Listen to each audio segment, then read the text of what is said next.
청년부가 이렇게 자리를 이렇게 잡고 있으니까 참 너무 보기 좋은 것 같습니다. 유리도 이리로 가 있어야지. 유리도 어서 자리 좀 비켜주세요. 네. 자, 그래서 아주 딱 너무 좋은 것 같아요. 그러면 이렇게 해서 찬양도 하고 성가대로. 이게 우리 이제 자랑입니다. 기도해 주시고. 그리고 사실 우리 이 오후 시간에 우리 청년부와 장년부 함께 이렇게 예배 드리고 있거든요. 청년부가 원래 따로 예배를 드리고 있었지만, 함께 우리가 연합해서 예배 드리기 위해서 이제 오후 예배 드리고 있습니다. 그리고 이제 오후 예배 때 우리 장년이나 청년이나 다 삶 속에서 배우면 지혜가 되는 그러한 말씀들, 우리 상담에 관한 또 우리 비전에 관한 얘기들 같이 나눠보고 있습니다. 참 우리 교회를 이렇게 생각해 볼 때 그런 생각이 듭니다. 저는 어떤 생각이 드냐면 기도원과 정말 마음과 뜻을 같이 할 수 있는 이 300명이 미디안을 이길 수 있었던 것처럼 또 저와 함께 이 비전을 같이 하고 동참할 수 있는 30명이 300명이 부족했지만 300명이 안 되면 30명이라도 우리가 있을 때 그걸로 우리가 세상 사람도 인도하고 고치고 이렇게 해나갈 수 있을 것 같습니다. 우리가 하는 이 삶 속에 있는 이 상담의 내용들은 우리가 이제 점차 이제 익숙해져 가는 거지만 사람들은 그거 하나를 몰라서 괴로워합니다. 이거 놓으면 되는데 이거 놓으면 살 수 있는데 그걸 못해서 죽어가는 거예요. 얼마나 안타까운 일인가요? 원숭이 잡는 법 아세요? 원숭이 잡는 법? 원숭이 포획자들이 원숭이 잡는 법은 원숭이 가는 골목에다가 항아리를 묶어놓고 그 안에 바나나를 넣어둔대요. 그럼 원숭이가 이제 냄새를 맡고 바나나를 손으로 짚는 겁니다. 그럴 때 이제 원숭이 잡는 사람들이 온대요. 근데 원숭이들이 바나나를 쥐고 있는 이 손을 놓으면 도망갈 수 있는데 이걸 놓지를 못하는 거예요. 그러니까 잡히는 거죠. 그러니까 우리 청년들이 젊은 시대에 내가 무엇을 버리고 무엇을 붙들어야 할 것인가를 알아갈 때 얼마나 지혜롭게 되겠습니까? 지혜롭게 될까요? 안 될까요? 지혜롭게 되겠죠? 믿으시면 한번 아멘 해주세요. 다음에 우리 장년들이 우리가 정말 버릴 걸 버리고 붙들 걸 붙들면 지혜롭게 되겠습니까? 안 되겠습니까? 되죠? 믿으시면 아멘 해주세요. 그것을 우리가 해 나갈 때 우리가 삶 속에 하나님 바라보게 되는 것입니다. 그러지 못하면 하나님 보면서도 하나님 찾아요. 하나님 옆에 있는데도 하나님 불러요. 하나님 옆에 있는데 그걸 붙들고 있으니까 하나님 와서 이거 좀 빨리 좀 해보세요. 마르다가 어떻게 예수님을 불렀습니까? 예수님과 함께 있지만 예수님을 모시고 있지만 마르다는 예수님 빨리 좀 마리아 좀 어떻게 좀 해주세요. 지금 예수님을 바라봐야 할 시간에 사람들을 보고 있으니까 예수님으로 하여금 이거 이렇게 해달라고 하는 겁니다. 그러니까 얼마나 안타깝겠습니까? 우리들이 정말 바라봐야 될 것을 보는 법을 연습할 때 우리가 제일 먼저 은혜를 누리고 기쁨을 누리고 화평을 누리고 그리고 그것을 다른 사람한테 전해줄 때 우리가 정말 세상의 복을 베푸는 세상의 복의 근원이 될 줄로 믿습니다. 우리가 이것을 해나가기 위해서 우리가 뭐 특별한 세미나가 아니고 또 특별한 어떤 시간이 아니고 강사를 부를 필요가 없어요. 목사님이 강사니까. 네? 따로 시간을 만들 필요가 없어요. 우리 예배가 그거니까, 우리 비전이 그거니까 따로 몇 주 교육을 할 필요가 없습니다. 우리는 늘 이게 교육입니다. 그래서 오늘 우리가 함께 말씀을 봅니다. 우리가 계속 보고 있는 말씀은 하나님의 은혜가 뭔가라는 거예요. 하나님의 은혜, 우리가 붙들 수 있는 하나님의 은혜가 뭔가. 그 많은 하나님의 은혜가 있지만 우리가 붙드는 은혜가 아닐 때 이 은혜는 그냥 사라지는 것입니다. 이 은혜는 마치 뭐와 같으냐면 암벽에 매어 달리기에 박는 이 철심과 같은 거예요. 예, 그런 사진을 본 적이 있는지 모르겠는데 저는 어떤 사진을 봤는데 암벽에다가 이 철심을 박고 거기에 줄을 메워서 그 사람들이 거기서 무슨 잠을 자더라고요. 꼭대기에 침대를 만드는 거예요. 그리고 거기서 밥을 해먹고 그리고 또 올라가는 거예요. 그게 떨어지지 않을까? 그게 빠지지 않을까? 우리는 그렇게 걱정하겠죠. 그들은 그것을 철석같이 칠흑같이 의지하는 거예요. 그래서 충분히 휴식하고 그 다음 또 길을 가는 거예요. 우리 하나님의 은혜가 이런 것입니다. 우리가 정말 붙드는, 우리가 정말 변치 않을 거라고 확신하는, 그리고 정말 변하지 않는 그 은혜, 그를 구체적으로 뭐라고 말할 수 있을까라고 할 때 우리가 하나님께로 한 걸음 한 걸음 나아가게 되는 것입니다. 그걸 우리가 놓으면 그것은 우리 잘못이지만 우리가 놓지 않는 것을 붙든다면 그것은 우리로 하여금 다음 단계 나아가게 할 수 있습니다. 이제 오늘 우리가 살펴볼 건데, 우리가 지금 뭐 살펴보고 있을까요? 우리 지난 시간을 기억해 볼 때 오늘 뭐 할 것 같은가요? 능력 말했습니다. 오늘 우리 능력 할 겁니다. 능력이라는 게 뭘까? 하나님의 능력이라는 게 뭘까? 능력을 한번 묵상해 봅니다. 오늘 성경 말씀에 하나님의 능력이 무엇인가를 우리들에게 보여주고 있습니다. 자, 우리 괄호넣기, 우리 지난주에도 잘 했는데 괄호넣기를 한번 해보면서 하나님의 능력을 어떻게 생각하는지 한번 보겠습니다. 하나님의 능력은 하나님의 무엇을 의미한다. 뭐가 해당할까요? 수혜. 하나님의 무엇을 의미한다. 통각? 모르겠으면 통각. 수진이는? 통각. 예진이는? 통각. 첫 번째 줄은 전멸. 자, 그러면 두 번째 줄. 유리. 하나님의 무엇을 의미한다. 사실 이거 눈치 빠는 사람은 다 아는데.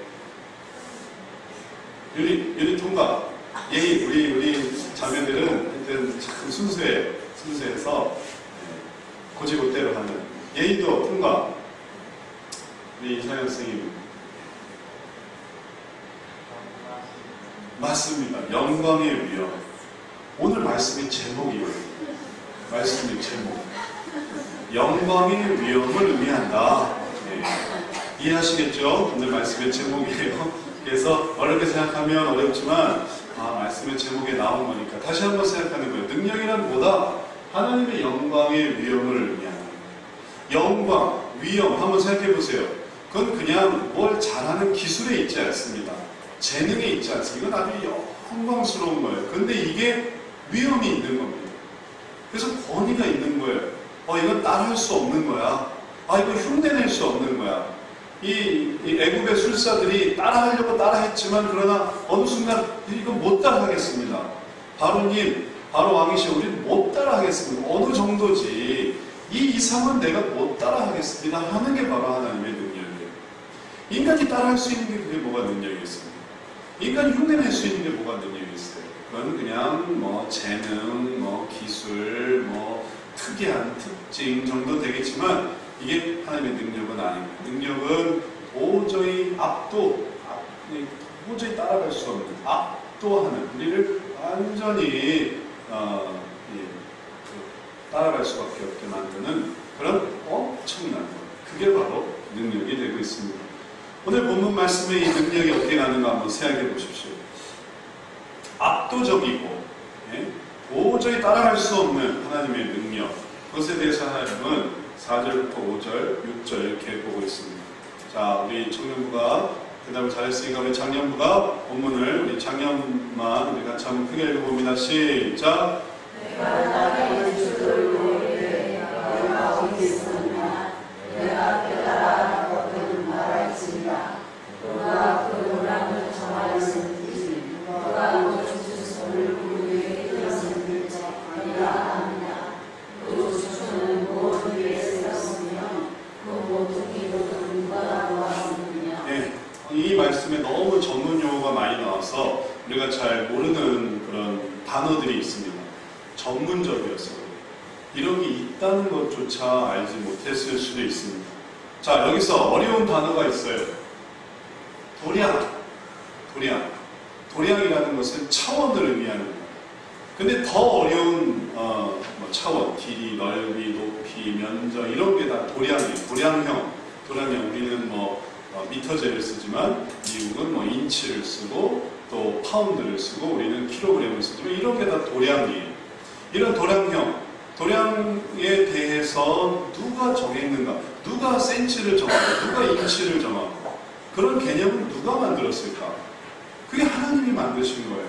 근데 지금 처음 들어보는 단어가 나는 준승. 준승이라는 게 뭘까요? 준승. 준승. 뭘 것 같아요? 준승. 준수한 사람을 준승이라고 하다? 준승. 준승이라는 건 뭐냐면, 그러니까 메저링 라인이라고 해서 이 평면의 경사를 재기 위해서 치는 먹줄이나 수증기를 준승이라고 하더라고요. 저도 처음 보는 단어예요. 평면의 경사가 얼마나 되는가를 알기 위해서 먹줄을 치는데 그게 재기 위해서 재는 그런 선인 거예요. 수증기라고도 하는 그게 준승이에요. 그러면 이런 준승, 이런 먹줄을 그 위에 누가 띄웠는가? 이걸 띄웠다는 거예요. 하나님이 그걸 띄웠대요.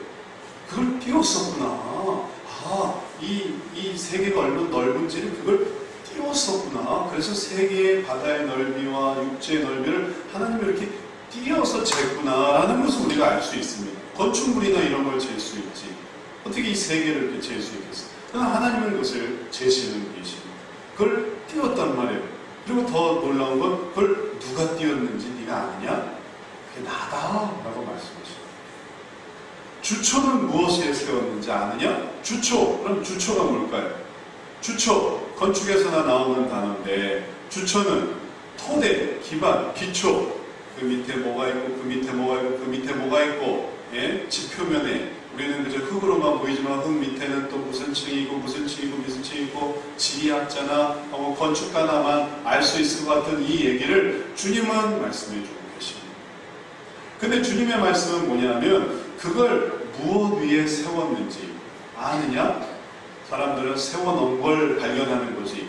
누가 그걸 세웠는지 누가 알 게 뭐예요? 그건 원래부터 있었다는 거 생각하잖아요. 그 땅은, 그 땅의 지표면은, 그 층은 그냥 옛날부터 있었다고 생각했지 그걸 무엇 위에 세웠는지, 누가 그것을 세웠는지 그걸 알 사람이 누가 있겠어요? 그러려고 상상이나 할 수 있었겠습니까? 하나님은 그걸 내가 했다라고 말씀하시는 거예요. 우리는 이전부터 존재하는 그 모든 것들을 우리는 누군가 했겠거니 생각하지만 사실 그것은 오래전 그 누군가가 만들어 놓은 것입니다. 그리고 그 누군가가 만들어 놓은 것을 우리는 혜택을 누리는 것이죠. 우리가 이제 이번에 양평으로 가지만 전에는 동해로 또 갔었습니다. 동해에 가면 꼭 들리는 게 설악산이 있어요. 설악산에 가면 또 한 번씩 가보는 게 흔들바위예요. 흔들바위에 또 가보면 이게 보이는 게 그 큰 그 산이 있습니다. 바위산. 그 산 이름이 있는데 그 산 이름이 뭔지 아세요? 울산바위. 울산바위. 울산바위 올라가 본 분 계세요? 아무도 없어요? 울산바위. 아무도 없어요? 본 적은 있어요? 지금 정신이 이렇게 좀 멍한 마음이 있는 것 같아요. 네. 울산바위로 엄청난 바위가 있는데 놀랍게 거기에 다리가 놓여져 있어요. 그 꼭대기부터 다리가 있어요. 그래서 누군가 만들어온 그 계단을 한 걸음 한 걸음 딛고 올라가는 거예요. 아찔하죠. 그럼 누군가 그걸 만들어 놨단 말이에요. 그게 자연이 있겠어요? 울산바위의 계단인데 이 계단이 자연이 만들어졌겠냐? 그것도 다 만든 사람이 있는 거죠. 놀라운 일이죠. 그걸 이렇게 만들었다는 거. 그보다 더 놀라운 게 하나님이 이렇게 세계를 만드시고 하나님이 이 세계를 만드시는 것을 보여주시면서 우리에게 말씀하십니다. 이걸 누가 만들었는지 아느냐? 답은 누가 만들었겠어요? 이걸 내가 만들었다. 하나님이 말씀하십니다. 이걸 이 기초를 내가 만들었다. 이제 우리가 이런 하나님의 능력을 알지 못할 때 하나님이 요거 하실 수 있을까? 요거 잘하실 수 있을까? 요거 좀 실수하면 어떻게 하나? 요거 잘못하시면 어떻게 하지? 하나님의 능력을 의심하는 거야. 하나님이 어떤 분인지를 알지 못하고 하나님 그거 풀 수 있어요? 때로는 지인이가 저한테 뭐 하나를 물어보는 거예요. 그래서 아빠 이거 뭔지 알아? 그래서 아빠가 딱 대답하면 지인이가 저한테 뭐라는지 아세요? 잘한다. 아빠 잘한다. 놀랍다는 듯이. 아빠 모를 줄 알았는데? 아빠 잘하네? 아직도 아빠의 능력을 알지 못해.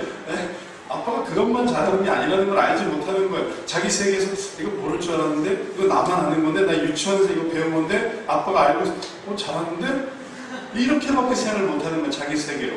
하나님은 그보다 더 엄청난 걸 하시지만 그러나 그걸 알지 못할 때 우리는 하나님을 의심하고 또 조금 잘하시나? 하나님 괜찮으시네? 하나님 제법이신데? 이렇게밖에 말하지 못하는 것입니다. 그리고 그게 때로는 시험이 될 때가 있습니다. 오늘 이 말씀의 이 현장이 되는 본문 말씀 속에 등장하는 한 사람이 바로 그 주인공이 되고 있습니다. 바로 욥이에요. 욥이 하나님의 무엇을 알지 못하고 무엇하였습니다. 그래서 이 욥의 이제 어려움이 시작되는 것입니다. 욥의 진짜 어려움은 이걸 알지 못했기 때문에 생기는 마음의 괴로움이었어요. 외부로부터 오는 고난 때문에 괴로움이 아니라 이걸 알지 못하니까 마음에 막 갈등이 있었던 것입니다. 자, 들어갈 말은 뭘까요? 네, 생각시 가졌습니다. 제시. 무엇을 알지 못하고 무엇을 할까요? 네. 절망하였다. 그 다음에 아니고요. 허언이 하나님의 통과. 그 다음에 수은이 능력을 알지 못하고 교만하였다. 네. 능력은 맞았어요. 계속 제시. 능력을 알지 못해서 어떻게 됐을까요? 성문이는 통과. 자, 그러면 이제 장로님은 어떻게 생각하세요? 하나님의 능력을 알지 못하고 무엇할 것 같으세요? 원망하였다. 원망하였다. 네, 그것도 뭐 비슷하긴 하지만 제 답, 기준은 저예요. 제가 만든 답은 아니고요. 통과. 불평하였다. 네, 아니고요. 그 다음에 우리 권사님. 희생하였다. 국어를 좀 이건 하나님의 능력을 알지 못하고 희생하였다.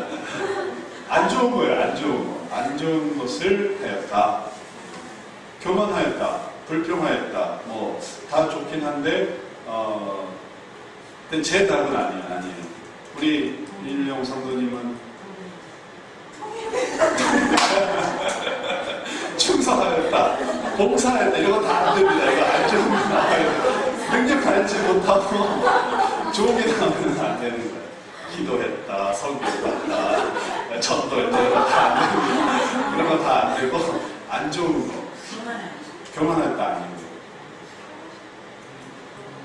뭘까요? 통과. 그러면, 이민희 집사님. 무자로 시작해요, 무자. 무.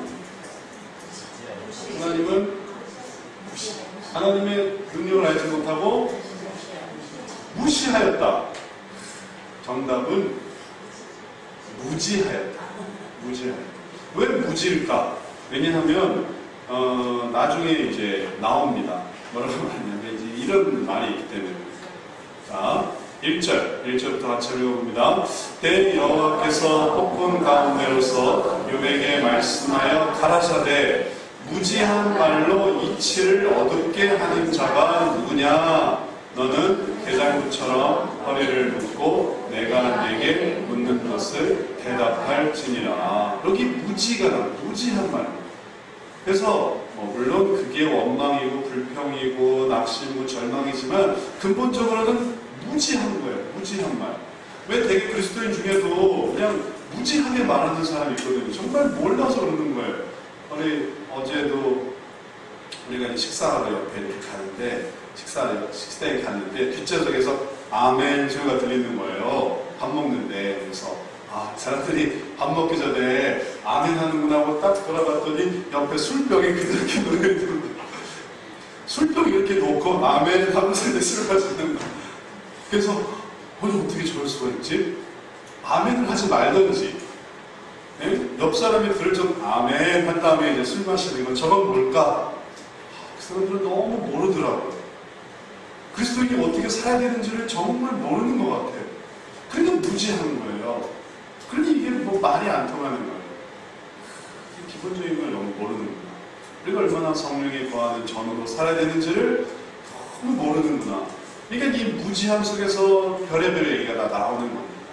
너무 몰라서 그런 거예요. 욥도 사실 무지했어요. 하나님의 능력을 알지 못했습니다. 그러니까 나는 죽었어야 되는데, 난 태어나지 말았어야 되는데, 나는 왜 태어났을까? 하나님을 원망한 건 아니에요. 이게 아주 기술적인 원망이 생기는 겁니다. 절대 하나님을 원망하지 않습니다. 절대 하나님을 불평하지 않았습니다. 그냥 자기가 스스로 괴로워만 했어요. 난 왜 태어났을까? 왜 태어났을까? 난 이걸 왜 하고 있을까? 왜 하고 있을까? 왜 하고 있을까? 그러니까 이건 무지한 말이었던 것입니다. 그래서 하나님께서 무지한 말로 이치를 얻게 하는 자가 누구냐? 그러니까 무지한 말로 이치를 얻게 해서 내가 태어나게 한 그 욥, 내가 태어나게 한 너에 대해서 너 스스로 그렇게 그냥 한탄하고 나는 왜 태어났을까? 왜 태어났을까? 왜 태어났을까? 그러는 넌 무지한 말로 내가 너를 만든 이유를 모르는 거야 라고 말씀하시는 거죠. 그가 바로 욥이었던 것입니다. 이제 하나님이 얼마나 능력이 많으신 분인지 얘기해 주십니다. 자, 7절, 8절, 9절 우리 같이 한번 읽어봅니다. 그때 새벽별들이 함께 노래하며 하나님의 아들들이 다 기쁘게 소리하였었느니라. 바닷물이 배에서 나음같이 넘쳐 흐를 때에 문으로 그것을 막은 자가 누구냐? 그때 내가 구름으로 그의 복을 만들고 흑암으로 그 강보를 만들고. 이거는 천지창조의 놀라운 모습을 보여주고 있습니다. 그래서 우선적으로 천지창조가 할 때 다 기뻐했구나. 하나님의 아들들이 기쁘게 소리하는구나. 새벽별들이 함께 노래하는구나. 천지창조가 그냥 정말 어두컴컴한 데서 그냥 조용히 생긴 게 아니라 그 진짜 영광스럽고 기쁜 그런 일들이었구나 라는 걸 우리가 알 수 있습니다. 그 다음에 바닷물도 주님은 물론 말씀을 다 만드셨지만 세세적으로 볼 때 바닷물이 넘쳐 흐를 때 그것을 막고 또 구름으로 의복을 만들고 흑암으로 강보를 만들어서 바닷물이 이렇게 순환될 수 있게, 그게 또 구름이 됐다가 또 땅에 내려오고 또 어두울 때 또 흩어지고 그런 어떤 순환의 대기의 순환의 일들이 있지 않습니까? 이런 것들을 주님이 얼마나 아름답게 만드셨는지를 우리가 상상해 볼 수 있습니다. 그러나 그뿐만이 아닙니다. 하나님이 이렇게 천지 창조를 하시고 세계 만물을 만드실 수 있다면 우리의 삶의 하나하나의 부분에서도 역시 마찬가지입니다. 정말 뭔가 태어날 때, 우리가 태어날 때 하나님이 얼마나 기뻐하셨을까? 네? 우리는 욥은 자기 생애를 그렇게 저주해서 그가 자기 생애를 어떻게 저주했냐면 우리 어머니가 조금만 더 아팠더라면 내가 죽을 수 있었을 텐데, 내가 태어난다면 건강하지 않았으면 내가 곧 죽을 수 있었을 텐데, 그래서 자기 인생을 자기 어떤 출생부터 아주 저주를 하면서 괴로워합니다. 그러나 사실 그 시간은 하나님 앞에서 너무너무나 기쁨과 영광의 시간인 것이죠. 그가 누추한 데 태어났던, 화려한 데 태어났던 간에 화려한 데 태어났다 하더라도 지금 삶 속에서 그때의 삶을 저주하고 있겠지만, 그러나 그 시간은 너무너무 기쁘고 행복한 시간입니다. 요즘 저희 큰딸이 아주 스트레스가 많아요. 그래서 사춘기가 돼서 뭐 한마디 하면 거부하고 저항하고 해서 그것 때문에 지금 씨름하고 있어요. 그런데 얘가 자기가 이 태어난 이 생명을 별로 좋게 생각하지 않는 거예요. 자꾸만 안 좋은 얘기를 하는 거예요. 그러나 그런 얘기를 들을 때 마음이 상합니다. 그가 태어날 때 얼마나 기뻤는데, 태어날 때 얼마나 환호가 있었는데, 태어날 때 얼마나 축복을 받았는데, 그가 돌잔치를 할 때 얼마나 사랑을 받았는데, 그래서 이제는 돌잔치 하는 모습을 볼 때 사춘기 되면 고생하겠구나 그런 생각이 먼저 들어요. 지금은 저렇게 사랑받지만 이제 사춘기 되면 그러면 얼마나 씨름하게 될까? 그게 이제 오버랩이 되는 거예요. 지금 사춘기에 들어선 이 자녀가 자기 돌잔치 때 얼마나 축복받았는지를 기억을 못한답니다. 그러나 하나님은 다 알고 계십니다. 그게 얼마나 축복된 시간들이라는 거죠. 그리고 그걸 이루기 위해서 하나님 얼마나 이걸 이렇게 하시고 저걸 저렇게 하시고 저걸 또 이렇게 인도하시고 또 사람들로 하여금 돕게 하시고 또 입히시고 채우시고 덮으셨는지 그걸 주님은 말씀해 주시는 것이죠. 우리가 이것을 알지 못할 때 우리들은 여전히 하나님께서 지금도 이 일을 행하셔서 평안도 만드시고 환란도 창조하시고 때로는 높은 자를 낮추기도 하시고 낮은 자를 높게도 하시고 우리가 높아지기도 하고 낮아지기도 하고 여기서는 전교 1등이었지만 절로 가니까 전교 꼴찌부터 시작하게 되더라고요. 예? 정말 똑똑한 사람들과 다 모아놓으니까 또 꼴찌부터 시작하는 거예요. 그러나 또 거기서 또 하게 되는 뭔가를 또 이루게 되는 이런 놀라운 하나님의 일들, 우리가 이러한 능력을 알지 못할 때 우리는 그저 삶 속에 조그마한 하나의 일들로도 괴로워할 수 있어요. 왜 나를 낮추십니까? 나를 왜 이렇게 병들게 하십니까? 나를 왜 이렇게 힘들게 하십니까? 나를 왜 이렇게 가난하게 하십니까? 지금까지 살아온 삶에 대한 모든 일들까지도 도매급으로 다 넘겨버리게 되는 거예요. 그러나 그것에 대해서 하나님 말씀하시는 건 그건 무지한 말이다. 이치를 가리우는 나의 능력을 깨닫지 못하는 것이다 라고 말하셨던 것입니다. 이런 상태로 있어서는 안 됩니다. 우리는 그러한 상태에서 벗어나야 됩니다. 하나님의 능력을 붙들어야 됩니다. 이제 우리가 할 수 있는 좋은 방법이 무엇일까요? 그리고 그 방법 속에 하나님을 어떻게 의지할 수 있을까요? 우리 마지막 남은 구절 좀만 더 읽어봅시다. 계한을 정하여 문과 빗장을 베풀고 이르기를 내가 여기까지 오고 넘어가지 못하리니 내 교만한 물결이 여기 그칠지니라 하였었노라. 하나님이 이러한 능력이 있음을 우리가 붙들어야 됩니다. 하나님은 다 한계가 있으세요. 우리를 죽이시는 게 아니에요. 우리를 버리시는 게 아닙니다. 교만한 물결은 여기까지, 그 가혹한 환경은 여기까지, 숨 쉴 수 있게 여기까지, 그리고서 거기서 의미를 찾게 하시는 것이에요. 요백에도 그 산 속에서 엎친 데 덮치고 또 때린 데 또 맞고 괴로운 데 더 괴로워서 날 죽이시는구나 하는 것 같지만 그러나 그 모든 것들은 다 통제되고 있습니다. 사탄이 하나님의 허락 없이 요백에 시험할 수가 없었어요. 하나님은 요백에 기대하시는 게 있었습니다. 바라는 게 있었습니다. 그걸 할 때까지 그걸 허락하신 것 뿐이지 그걸 미워서 그런 게 아니었던 것이에요. 그러니 하나님의 이 능력을 의지하는 게 중요한 일이었습니다. 자, 이 능력을 어떻게 의지할 수 있을까요? 자, 방법으로 제시되는 것들 한번 살펴봅니다. 우리는 하나님의 능력을 깨달을 때 뭐 할 수 있다? 뭐 할 수 있을까요? 뭐 할 수 있을지를 깨달아야 되겠습니다. 그리고 그걸 해야 돼요. 그 능력을 깨달았을 때 뭐 할 수 있을까요? 재선 씨. 네? 기대할 수 있다. 좋습니다. 그 다음에 차우 씨. 네? 의지할 수 있다. 좋습니다. 근데 답은 아니고요. 좋지만 저랑 기준이 저예요. 뭐 할 수 있다. 아무도 다 뭐라고? 초성 한 글자 알려면 초성할 수 있다. 초성할 수 있다. 초성 앞글자 하나만 알려주세요. 두 글자입니다. 두 글자예요. 두 글자인데 이거 알려주면 너무 대답이 돼요. 딱 두 글자니까 뭐 할 수 있다. 네? 아까부터 계속 희생을 밀고 계시네. 기도할 수 있다. 아니고요. 자, 김태신 집사님. 두 글자. 아니고요. 용서할 수 있다. 아니고요. 이 요배의 이 상황 속에서 얘기했어요. 요배 상황 속에서. 뭐 할 수 있을까? 기뻐할 수 있다. 기뻐할 수 있다. 그걸 한자어로 하면 희락할 수 있다. 희락할 수 있다. 기뻐할 수 있다. 그게 기뻐하는 게 중요합니다.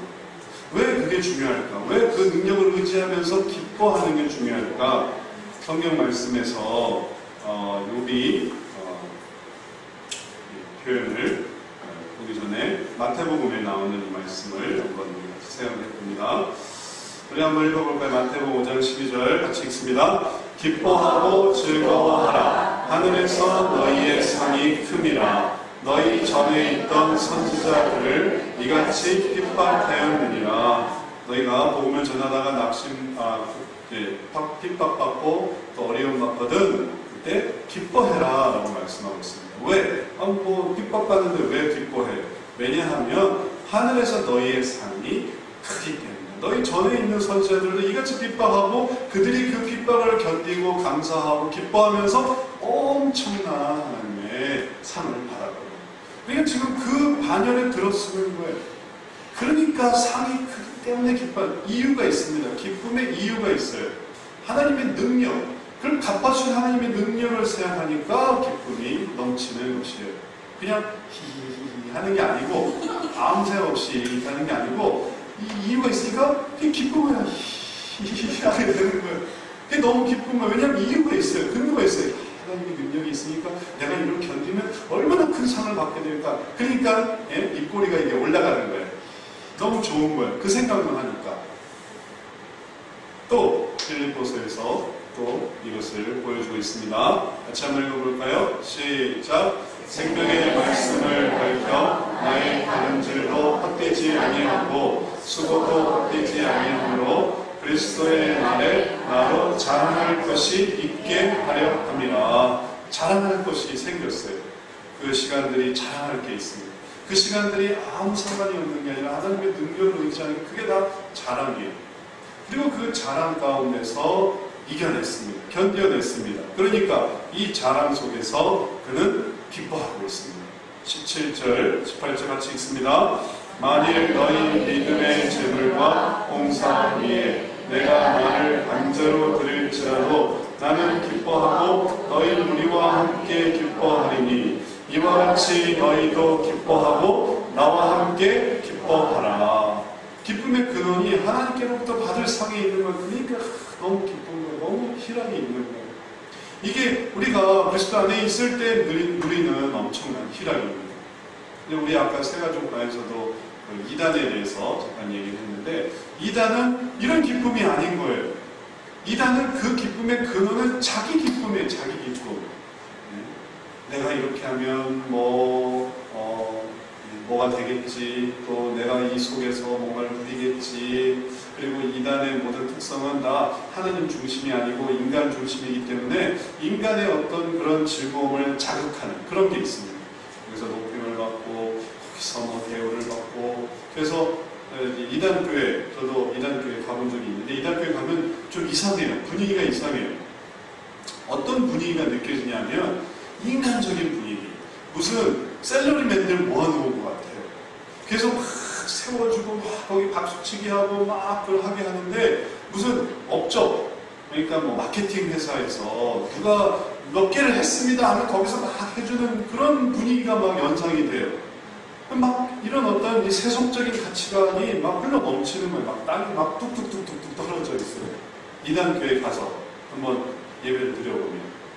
그러나 정통교회와 그 다음에 진실한 신앙은 그 모든 것을 다 하나님께 하는 것이기 때문에 이런 것은 드러나지 않아요. 나타나지 않아요. 때로는 너무 메마라 보이기도 하고 때로는 뭐 별것 없기도 하고 초라하기도 하지만 그러나 하나님께 대한 기쁨이 있기 때문에 그게 작은 교회나 큰 교회나 중형 교회나 어디든지 다 하나님께 향해 있기 때문에 나머지 반은 하나님께로 넘어가는. 그러니까 거기에 대한 소망이 있어서 거기서 기쁨이 있는 것입니다. 그래서 이러한 기쁨을 가지고 하나님께 나아갈 때 우리들은 그 진정한 기쁨 속에서 하나님의 능력을 깨닫게 됩니다. 능력을 바라본 사람은 기쁨을 받을 수 있어요. 왜냐하면 논리적으로 하나님이 상 주시겠구나, 하나님이 힘 주시겠구나, 하나님이 갚아주시겠구나, 하나님이 나와 함께 하시겠구나 생각하니까 이런 어려움들이 차라리 기쁨이 되는 거예요. 다쳤어요. 다쳤으면 슬퍼야 되는데 이 다친 게 감사한 거예요. 하나님 날 사랑하셔서 나를 나쁜 길로 가지 않게 이걸 들어주셨군요. 그게 기쁨이 되는 거예요. 그리고 실패했어요. 뭔가 또 문제가 생겼어요. 그러나 이게 슬프지가 않아요. 이걸 통해 하나님의 분명한 뜻이 보여지는 거예요. 감사합니다. 그 삶 속에 하나님께 대한 의지가 생겨나는 것입니다. 욥이 그렇게 변화됐습니다.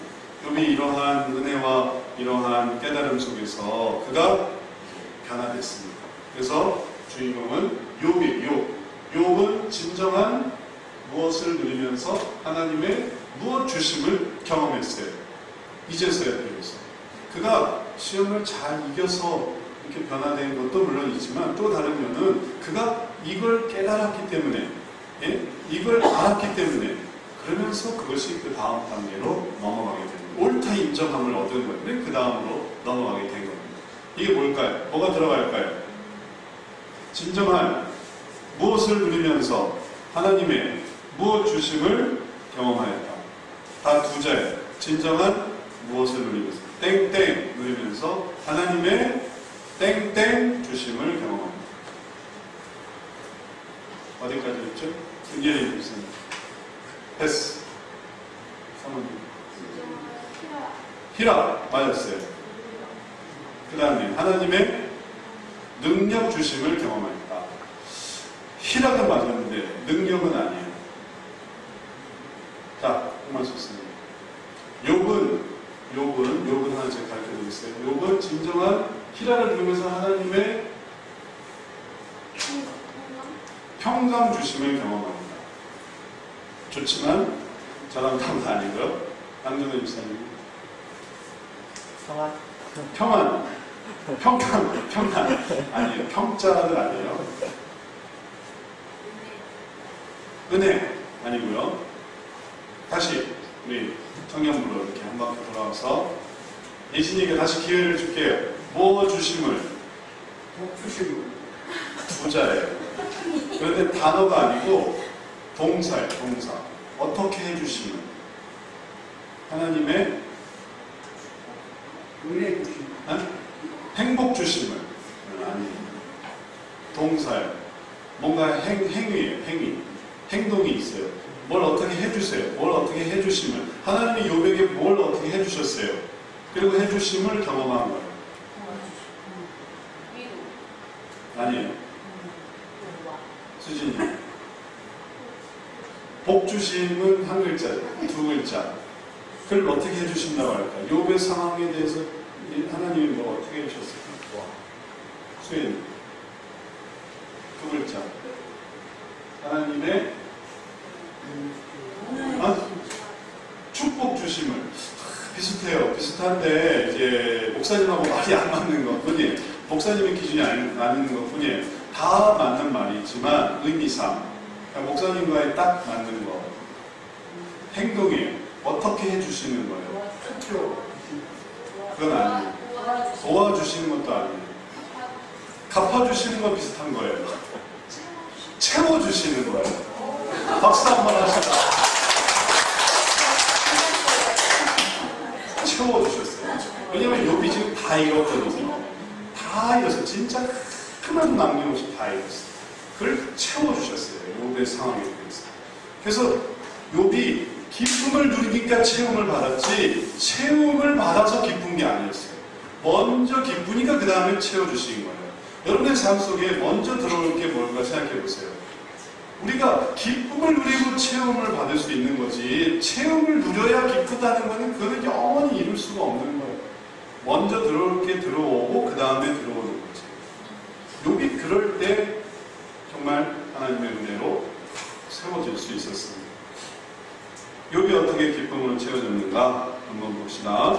같이 읽어봅니다. 42장 1절 욥이 여호와께 대답하여 가로되 주께서는 무소불능하시오며 무슨 경영이든지 무엇 이루실 것이 없는 줄 아오니. 이제 알았어요. 무소불능하시고 무슨 경영이든 무엇 이룰 것이 없는 줄 이제 알게 된 거예요. 이제서야. 그전에는 잘 몰랐어요. 그래서 그전 자꾸 실수인가 뭔가 잘못하신 건가 하여튼 문제가 있는가 이렇게 생각했는데 이런 게 아니구나 라는 것을 알게 됐어요. 그 다음에 3절 같이 읽습니다. 무지한 말로 이치를 가리우는 자가 누구니까 내가 스스로 깨달을 수 없는 일을 말하였고 스스로 알 수 없고 헤아리기 어려운 일을 말하였나이다. 이렇게 고백을 했어요. 내가 어리석었구나. 그러나 이 어리석음을 말하는 게 이게 아주 부끄럽고 창피하고 괴롭고 내가 왜 똑바로 말 못했지 이런 어떤 좌절이 아니라 이걸 알고 나니까 후련한 거예요. 후련해요. 그래서 이게 기쁨이 되는 거야. 그랬구나. 내가 그랬구나. 내가 어리석었구나. 내가 어리석은 게 낫지. 한번 생각해 보세요. 그 상황에서 주님이 진짜 미안하다 하는 게 낫겠어요? 아니면 내가 잘못했습니다 하는 게 낫겠어요? 주님 미안하다 하면 안 되잖아요. 주님은 주님이신 거예요. 그러니까 내가 주님 제가 잘 몰랐습니다. 아니, 그게 더 좋은 거예요. 그게 기쁜 거예요. 그래서 그가 그것을 깨달았습니다. 그리고 하나님께 의지했습니다. 그리고 하나님은 그럴 때 채워주셨습니다. 어떻게 채우셨는가? 42장 12절 함께 읽습니다.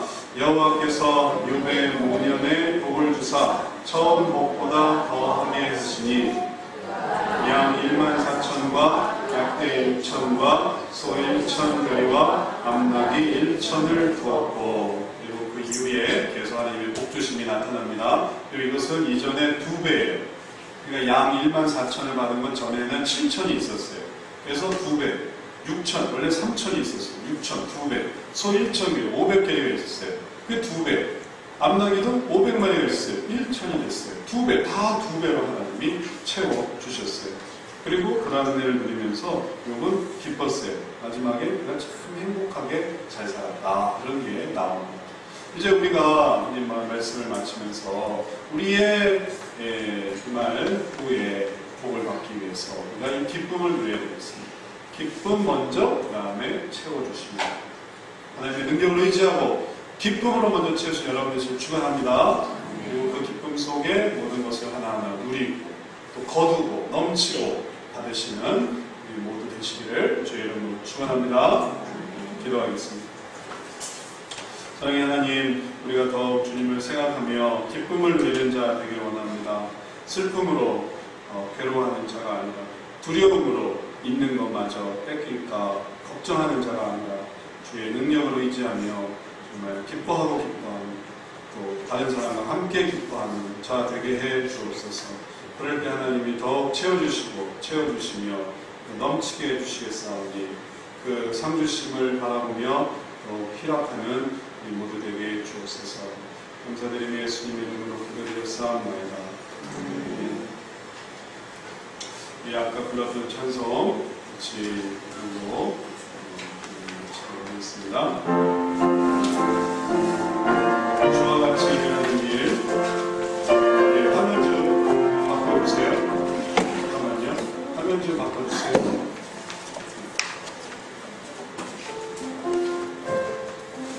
아무나 몇 장이죠? 찬송가 456장. 주와 같이 길 가는 것.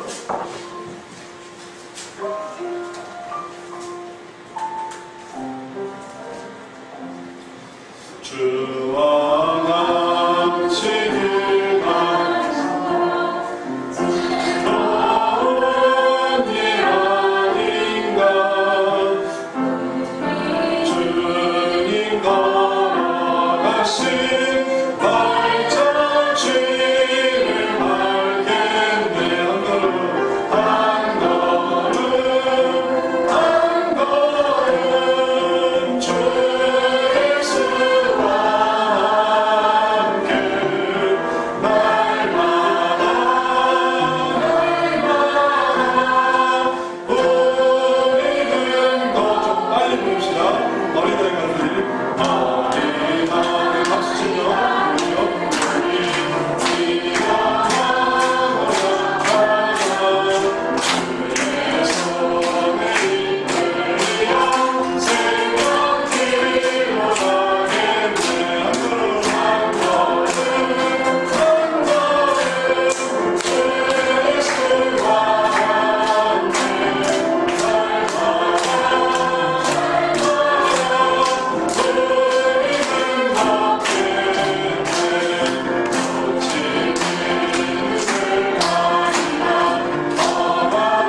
10시까지 교회 출발은 10시부터 모입니다. 10시부터 회비는 지금 5만 원 정했는데 오는 우리 청년들은 어떻게?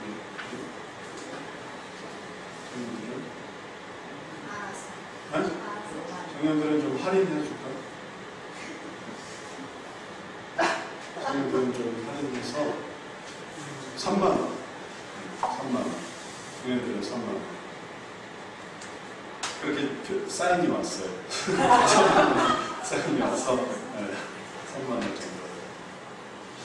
그래서 하고 뭐 어려우면 또 얘기하세요. 다 방법이 있으니까. 그래서 우리 출발하도록 하겠습니다. 그리고 성가대 아주 보기가 좋은 것 같아요. 성가대 8월 다음 주부터 특송을 준비해서 같이 보면 좋겠습니다. 다음에 그리고 8월 다음 주부터 성경학교 시작하니까 또 함께 같이 말씀 나눠주시기. 그리고 오전에도 얘기했지만 우리 이영화 선생님이 이제 유학 언제 출발? 네? 금요일날?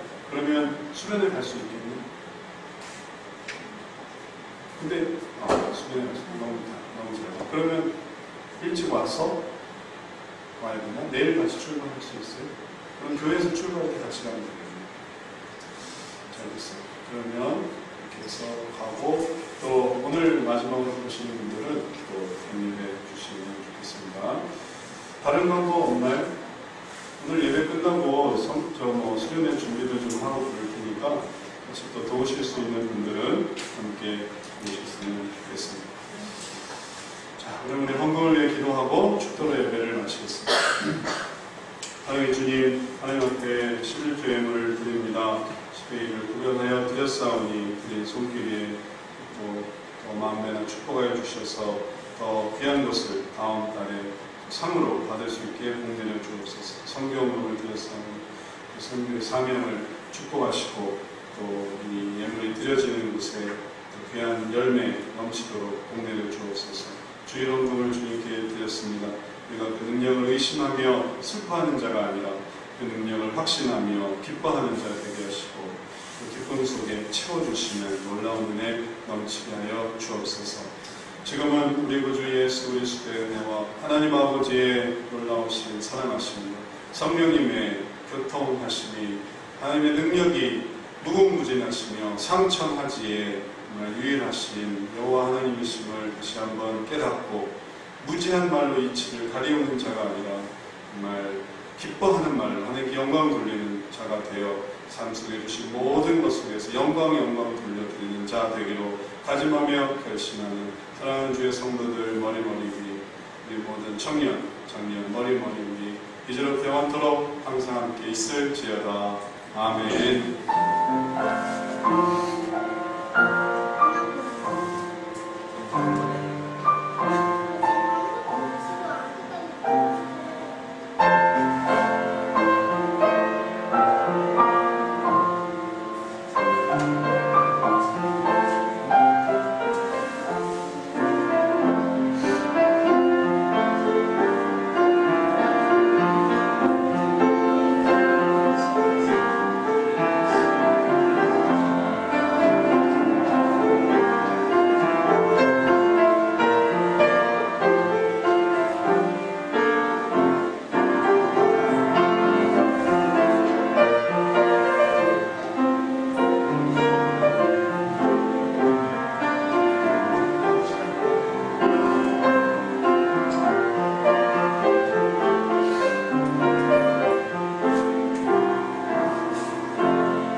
이현이도 수고했다. 우리 그 신현수한테 좀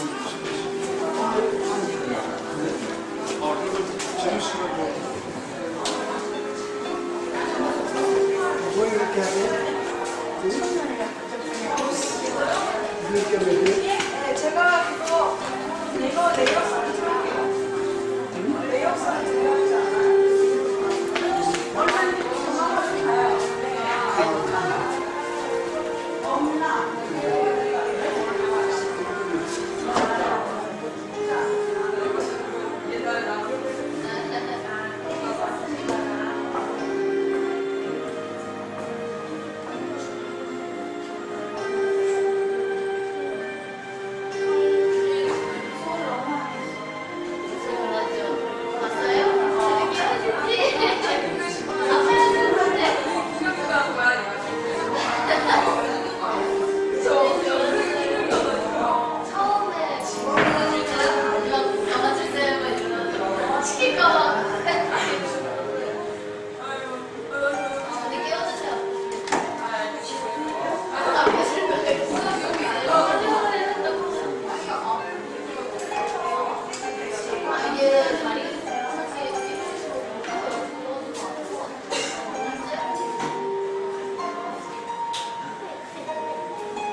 아, 그래.